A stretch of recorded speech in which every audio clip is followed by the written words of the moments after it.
anfitrião, beleza? Olha só, aqui é o Henrique e eu tô passando por um recado rápido. É o seguinte, eu acabei de gravar, tá fresquinho, um vídeo que eu revelo qual é o potencial de rentabilidade de um imóvel no aluguel de temporada. Então, se você quer saber de uma vez por todas se vale a pena, se compensa alugar um quarto, imóvel, casa, apartamento, flat, kitnet por temporada e qual o potencial que você tem com ele, vou fazer o seguinte, eu vou disponibilizar um trecho dessa aula para você assistir. Se você quiser assistir a aula inteira, na íntegra, é só clicar na janela ao final do vídeo. Não esquece de dar o seu like e compartilhar com alguém se você achar que pode ajudar, tá bom? Boa aula! Alguns conhecimentos que, se eu soubesse antes, eu teria tido muito mais resultado com menos tempo, mais rápido. Esses 27%, vamos colocar, eu comecei em 2016. Esse 27% começou a aparecer um pouquinho depois da pandemia, 2021, 2022, 2023, tá? Para ser justo, tá? A partir de 2021. Então foram uns bons 5 anos ali, né, entendendo o que fazer, como fazer. No início, quando eu comecei em 2016, eu tinha uma outra ocupação, eu trabalhava numa empresa, uma consultoria que me exigia, me cobrava muito. Então, eu só consegui bater legal esse número aqui lá para 2021, para ser bem honesto com você, tá? Não lembro se é exatamente 2021, mas assim, a partir de 2021, 2022, 2023 começou a ficar bem legal nesse ponto, tá?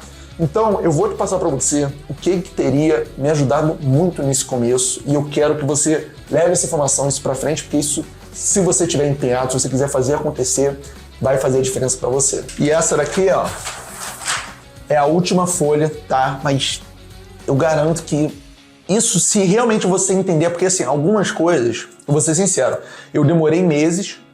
Ó, na verdade é o seguinte, algumas coisas eu demorei, vamos botar semanas, a maioria eu demorei meses, outras eu demorei anos para entender. E eu vou trazer para você em forma de frase.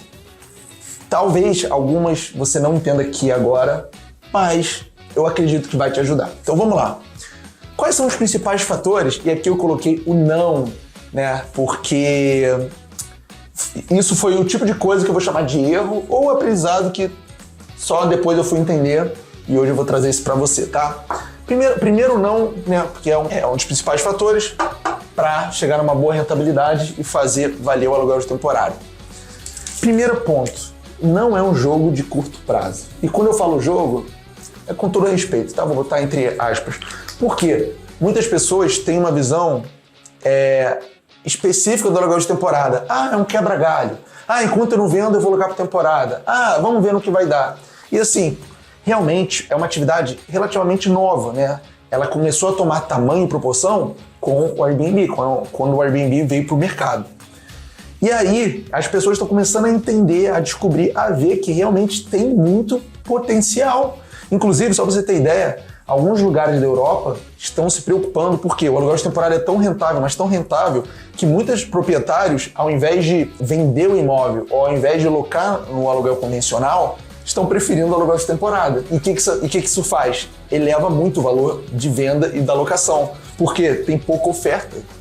A maioria muitos imóveis por temporada, poucos imóveis para vender, poucos imóveis para alugar convencional e disparando o valor do aluguel convencional e dos imóveis. Então, o aluguel de temporada está se mostrando tão lucrativo que na Europa, por exemplo, está trazendo esse tipo de problema bom, né? Enfim, problema bom no sentido de movimentou o mercado e vamos ver no que vai dar.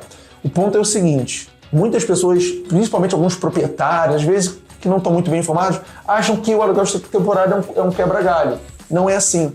E outra, para chegar nesse número, eu diria que, salvo raríssimas exceções, é um jogo de médio e longo prazo. Por quê? O que permite eu cobrar diárias cada vez maiores? Está bem posicionado, está com o anúncio mais maduro, né? Isso leva tempo. Quando eu pego um imóvel para administrar de proprietário, a primeira conversa que eu tenho com ele é o seguinte, nos primeiros meses, no primeiro ano, eu vou trabalhar para o teu anúncio, para o teu imóvel rodar e pegar uma projeção, um bom ranqueamento nas principais plataformas. Booker e Airbnb hoje são os maiores do mercado, pelo menos de aluguel de temporada.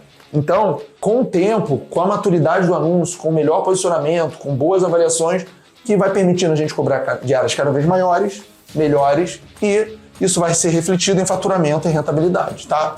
Mas se você entender que não é um jogo de curto prazo, você não vai ganhar dinheiro rápido, às vezes até ganha, mas não o que o seu imóvel, sua acomodação tem de potencial. Porque isso precisa ser trabalhado e convenhamos, vamos pensar de uma forma bem fria. Com a maioria dos negócios, que negócio que tu abre já tem resultado?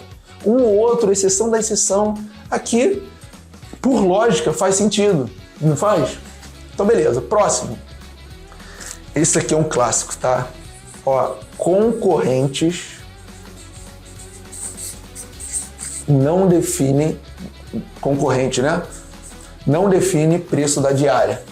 Por quê, pessoal? Quando uma pessoa começa a aluguel de temporada, normalmente mais de 90% dos casos, essa pessoa caiu de paraquedas. E aí, a gente, quando começou, a gente não estudou, a gente não sabia como fazer. A gente foi à faculdade da vida ali, aprendendo na prática, pagando com erro, pagando com tempo, pagando com estresse, mas é o que deu, era o que a gente tinha naquele momento. E aí, muita coisa a gente fazia com base no instinto, com base na intuição. E a precificação é uma delas. Qual é a primeira coisa que a gente faz? Deixa eu ver quanto o concorrente está cobrando. E aí, a gente nunca para mas muitas vezes a gente não para estudar, para se aprofundar. E fica naquele modus operandi desde quando a gente começou, olhando o concorrente. Só que a grande verdade é que concorrente não define preço de diária. Não é porque o seu concorrente está cobrando aquele valor que aquele valor é o justo. Não tem nada a ver. O que determina preço de diária é demanda. Né? É demanda. E aí muitos anfitriões acham que eu não consigo cobrar esse valor porque os concorrentes estão abaixando as calças e, enfim, não é. Tá? Não é. Por quê? Precificar, que é o próximo, precificar não é intuitivo. Você já parou para aprofundar, você já parou para estudar quais fatores, quais variáveis impactam na diária? Eu vou te falar aqui 5, os principais. O período da reserva, né, períodos com mais procura, por conta da demanda, é óbvio. Período da reserva, a duração da reserva. Você já parou para reparar que o Airbnb, a Booking, estimula que você dê um desconto para reservas de semanais ou reservas mensais? Por quê? O que está por trás? A duração da estadia. Só que a gente pode ir além dos 30 dias. A gente pode entrar num nível de jogo mais alto, mas isso é papo para outra hora.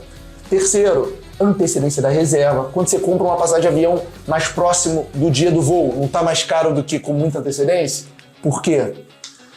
Quarto ponto, quantidade de hóspedes. Quanto mais hóspedes, isso pode e deve ser refletido no valor da sua diária. Quinto ponto, maturidade do anúncio. O anúncio com 170 avaliações pode e deve cobrar mais na diária do que se fosse o mesmo anúncio com 8 avaliações, porque está mais maduro, está mais consolidado, correto? Então, tem muita coisa por trás da precificação e a maioria dos anfitriões não para para se questionar e fica precificando de acordo com o seu humor, de acordo com a sua opinião, de acordo com o que estão falando no grupo do WhatsApp, de acordo com os concorrentes. E aí vai ficar batendo a cabeça, certo?